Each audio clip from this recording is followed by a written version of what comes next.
अस्सलाम वालेकुम जीवन परदेसी आपके लिए आज एक नए सोसाइटी टॉपिक के साथ। मैंने पिछले दिनों में एक वीडियो बनाई थी about second law of marriage. I think उस पर मुझे मेरी किसी ने जानने वाले ने बहुत सवाल किया और उन्होंने उन्होंने किसी और के थ्रू भी सवाल किया एंड ने कहा जी इस पे मुझे एक अच्छा, इसमें ये टॉपिक जो मैं आपके साथ आज डिस्कस कर रही हूँ ये हमारे बाहर रहने वालों के लिए तो बहुत आम है और आई डोंट नो बाकी हमारी कंट्रीज़ के लिए कैसा है। नेशनैलिटी का धोखा हमारे यहाँ पे बहुत सारी लड़कियाँ मेरी बहुत सारी लड़कियों के साथ इस टॉपिक पे बात होती है। लड़के भी हैं बट लड़के बहुत कंपैरेटिवली कम हैं। The girls are going through this a lot क्योंकि सेकंड जनरेशन, बल्कि तब तो थर्ड आने शुरू होगी, बट द सेकंड जनरेशन जवान जब हो रही है और उनकी शादियां जो कर रहे हैं माँ बाप, तो वो ऑब्वियसली हमारे का दिमाग में यही बात होती है कि पाकिस्तान जाके शादी कर लो, प्रेफरेबली फैमिली में कर लो, नहीं मिलती तो फैमिली में जानने वालों में कर लो, किसी में कहीं शादी कर लो, या कोई ऐसा मिल जाए इंसान जो कि पाकिस्तान से हो, यहाँ के पले हुए बच्चे। आई डोंट नो ये हमारी थिंकिंग, हमारे लोगों में ये थिंकिंग क्यों है। नहीं होनी चाहिए, लेकिन ये है कि जो बाहर पले हुए बच्चे हैं वो अच्छे नहीं हैं। हालांकि अगर आप कंपेयर करें, एंड आई एम नॉट, मैं किसी को अच्छा या बुरा नहीं कह रही, मैं सिर्फ एक जनरल कंपैरिजन आपको करके बताऊं तो जितने यहाँ पे मुझे अब 30 ईयर्स से ऊपर हो गए हैं, मेरी अपने बच्चे यहाँ पे जवान हुए हैं, फैमिलीज जो हमारी काफ़ी बड़ी यहाँ पे ग्रुप है और सबके बच्चे जवान हुए हैं और सबके बच्चों को हम देख रहे हैं, they are all very good children. माँ बाप की इज्जत करते हैं,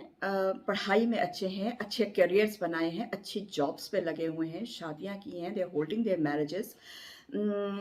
जनरल पब्लिक जो है ना, they are okay. The only difference is, the only clash of the thinking is कि जो पुराने लोग हैं वो इस चीज़ को एक्सेप्ट नहीं कर पा रहे हैं कि जो नए बच्चे यहाँ पे जो जवान होकर बड़े हो रहे हैं, they have a different thinking process. ठीक है, वो बुरा नहीं है, हम ये नहीं कह सकते कि बुरा है, it's different and we have to accept that it is different. वो डिफरेंट इसलिए भी है बिकॉज आप मुसलमान हैं या इंडियन हैं या बुद्धिस्ट हैं या जो भी हैं, आप यहाँ पे आए, आपने अपने बच्चों को पढ़ाया, आपने अपना रिलीजन उनको दिया और उनको इस मुल्क में, यूरोप में या अमेरिका में पढ़ाया। अब जाहिर है आप ये तो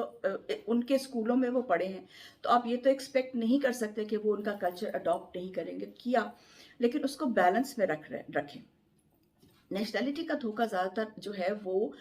आजकल भी है, लेकिन अगर कंपेयर किया जाए, विच is very very, I would call it funny because it is really not funny, it is sad, but अगर कंपेयर किया जाए तो ज़्यादातर जो पुरानी जनरेशन थी उसमें ज़्यादा है। जो पहली जनरेशन थी जो यहाँ पे आए, they married European women and they got their nationalities. और कुछ लोग तो इतने शानदार हैं कि उन्होंने यहाँ पे शादियाँ की हुई थी और पाकिस्तान और इंडिया में भी शादियाँ की थी, वहाँ भी उनकी फैमिली थी, बच्चे थे, यहाँ भी थे, and they got their nationalities and फिर उस औरत को तलाक दे के they brought their other families, which I think is very tragic because you are breaking somebody's heart. लेकिन हमारे यहाँ पे जो जर्नल थिंकिंग है वो ये है कि गोरी है, इसका क्या है, गोरी है इसका क्या है। गोरी शक्ल से शायद बेचारी हो, अंदर से तो औरत है ना, औरत तो औरत ही है, तो उसको आप तकलीफ दे के और लेकिन ये है, this is the thinking, you and I can not do anything against it, this is how it is. किसी भी औरत को धोखा देना जो है, चाहे वो पाकिस्तानी हो, इंडियन हो, बुद्धिस्ट हो, वो ब्लैक हो, वाइट हो, चाइनीज हो, औरत इज औरत, मर्द इज मर्द। ठीक है, रिलेशनशिप इज अ रिलेशनशिप, फिर वो किसी भी जुबान का हो, वो किसी भी रिलीजन का हो, वो किसी भी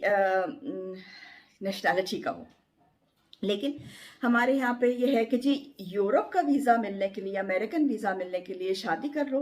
and they just call it paper marriage. ठीक है, कुछ ऐसे भी केसेस हैं ऑफ कोर्स जहाँ पे उन्होंने, औरतों ने कहा कि ठीक है, will get married to you on paper, मुझे इतना पैसा दे दो and I get you the visa, which is very sad because ये तो फिर एक आपकी क्या कह सकते हैं आप इसको, बिजनेस क्रिएट हो गया ना। लेकिन चलिए, इफ बोथ पार्टीज आर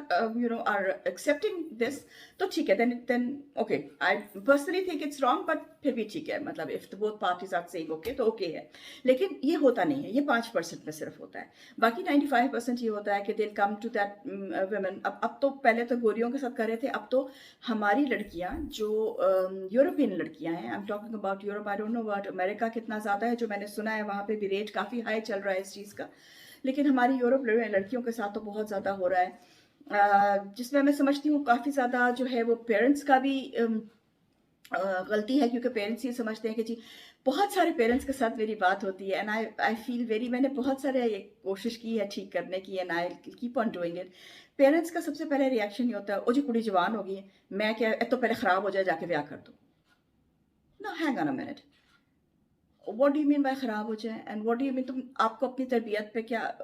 एतमाद नहीं है? आपने क्या अपने बच्चों को इस्लाम दीन नहीं सिखाया? आपने क्या घर में माहौल अच्छा नहीं रखा? ऑब्वियसली नहीं रखा, क्योंकि घर में किया क्या, माँ को गालियाँ पड़ती हैं पूरा दिन, माँ पूरा दिन किचन में रहती है, हलवे बनाती रहती है, एंड उसकी कोई आउटिंग नहीं, कोई ज़िंदगी नहीं, कोई सोशल वो नहीं है, सेटिंग नहीं है, कुछ नहीं है, कोई हॉलीडेज़ का तो कॉन्सेप्ट ही नहीं है हमारी देसी फैमिलियों में। There no holidays, there no family holidays, बिल्कुल भी नहीं। तो आप सारा वक़्त आज यूरोप विच रहने, यूरोप बड़ा बुरा है, तो why did you come here? You know, why did you come to Europe then? अगर यूरोप इतना बुरा था तो यूरोप बुरा नहीं है, आपकी थिंकिंग ठीक नहीं है, यू नो, हमारे लोगों की थिंकिंग सही नहीं है। अब हमें, चलिए ये तो एक बहुत ही और टॉपिक है, इस पे मैं फिर कभी एक वीडियो बनाऊंगी। मेरा आज का जो टॉपिक है वो ये है कि यहाँ पे जो शादी करके लोग वीज़े के लिए जो करते हैं, I am trying, I am not defending anybody, and I am not like saying anybody कोई ख़राब है या अच्छा है या बुरा है, मैं किसी का कोई वकालत नहीं कर रही हूँ, आई एम नॉट अ वकील। मैं सिर्फ यहाँ के बच्चों को, बी इट वुमेन और मेन, लड़कियां या लड़के, मैं उनको ये कहना चाहती हूँ कि please watch out for the red flags, please see, meet that person you're going to get married, meet him or her before you get married, and have a direct talk, और देखिए अपना दिमाग, अपने इमोशंस को please side पे रखिए, और अपना दिमाग खोल के उस इंसान का इंटरव्यू लीजिए और देखिए कि उसके पीछे दिमाग में चल क्या रहा है। ठीक है, अगर तो वो यहाँ पे आके आपसे यूरोपियन पासपोर्ट लेके और आपको यहाँ पे एक बच्चे के साथ या दो बच्चों के साथ अकेला सड़क पे खड़ा हुआ छोड़ कर जाने के चक्कर में है, तो प्लीज़ अभी से ही इसमें हाथ मत डालिए। An unmarried daughter, this is my request to all the parents, an unmarried daughter is better than a divorced or a dead daughter. ठीक है, even a divorce daughter is better than a dead daughter, क्योंकि ये भी किस्से हो रहे हैं कि जी लोगों ने मार दी हैं लड़कियां। मैंने पाकिस्तान में बहुत किस्से ये सुने हैं कि लड़कियां इनफैक्ट लड़कियों को मार देते हैं पैसों की वजह से, किसी भी वजह से लोगों को मार देते हैं। मेरे जाने वालों में तो नहीं, लेकिन उनके आगे से जाने वालों में ये किस्सा हुआ था, and I felt so sad. उन्होंने शादी की और अपने बच्चे की शादी करवाई, और उस लड़की को साल के बाद मतलब सबसे पहले उसका बच्चा, कि जी बच्चा पैदा करो, बच्चा पैदा करो, and when she had the child they sent this girl was a Canadian national, they sent her to Canada कि जाओ जाके वहाँ पे काम करो विद अ लिटिल चाइल्ड। ठीक है, जाओ जाके वहाँ पे काम करो और अपने अपने मियाँ को वहाँ पे बुलाओ। That girl went to Canada, did her job, और वहाँ पे उसने साल, 2 3 साल जो भी प्रोसेस होता है उसने करके फैमिली रीयूनियन, और फिर अपने मियाँ को वहाँ पे बुलाया, and that woman would go out gloating सारी दुनिया में, मेरा बेटा तो कनाडा में रहता है। I know, I don't know Pakistan में शायद इतने ही ख़राब हालात हैं, या पाकिस्तानी लोग शायद इतने ही वो है, लेकिन है तभी तो ये सब कुछ हो रहा है। अगर नहीं होते, अगर वो इतने ज़्यादा यूरोप को पसंद ना करते होते, तो वो इतनी ज़्यादा एक्सट्रीम उस पे नहीं जाते। लेकिन द पॉइंट बीइंग कि आप जब शादी करने लगते हैं, अगर आप एज अ पेरेंट है और आपको अपने बच्चों से वाकई में प्यार है, if you really think you love your children, तो प्लीज़ जिस जगह आप शादी कर रहे हैं उन लोगों का ठीक से इंटरव्यू लीजिए और देखिए कि क्या वो लोग आपके बच्चे के साथ जर्मन पासपोर्ट की वजह से शादी कर रहे हैं, या वो अमेरिकन पासपोर्ट या कैनेडियन वीज़ा की वजह से शादी कर रहे हैं। और अगर ऐसी बात है तो अल्लाह के लिए अपने बच्चों को घर ही बैठा लें तो बेहतर है, बजाय इसके कि अपने बच्चों को इस सारे प्रोसेस से आप गुजारें। सिर्फ शादी करना, या शादी करना सुन्नत है और बहुत अच्छी बात है, और बहुत जल्दी आपको कोशिश करनी चाहिए अपने बच्चों की शादी कर लेने की, लेकिन ज़रूरी नहीं है, और ये ज़रूरी नहीं कि फैमिली की शादियाँ कामयाब हो जाए। I have lately had a case जहाँ पे 3 केसेस, बल्कि उसमें बहुत ऊपर नीचे ये मेरे पास आया, इसलिए मैं आपको बता रही हूँ कि यही था कि किसी की चाचे के बेटी के साथ शादी हुई और वो लड़की ने आके उसको यहाँ पे छोड़ दिया। किसी की मामू की घर शादी हुई, लड़के ने आके यहाँ पे, जब क्योंकि there is a culture shock ना यहाँ पे बहुत ज़्यादा, और ज़िंदगी है यंग लोगों के लिए तो बहुत ही, तो वो देख के एकदम से वो फिर बच्चा पैदा इसलिए करवा लेते हैं because once you have a child in Europe और अमेरिका, तो आपको फैमिली रीयूनियन का वो मिल जाता है। बच्चे की, बीवी की बेस पे नहीं मिल जाता, बच्चे की बेस पे आपको मिल जाता है because you have a child here. तो बहुत ही सिनिस्टर और बहुत ही बुरा ख्याल है, اور اس پہ کوشش کرنی چاہیے کہ اس قسم کے لوگوں سے اپنے بچوں کو بچائیں. ضروری نہیں ہے کہ بیٹیوں کو، بیٹوں کو بھی بچائیں، کیونکہ سب کے ساتھ یہ سب کچھ ہو رہا ہے. شادی کا دھوکہ، نیشنلٹی کا دھوکہ is becoming a big problem here. So all the parents take care of your children. All the children take care of yourself. Till then, Chairman Padesi, Mete Tisurok.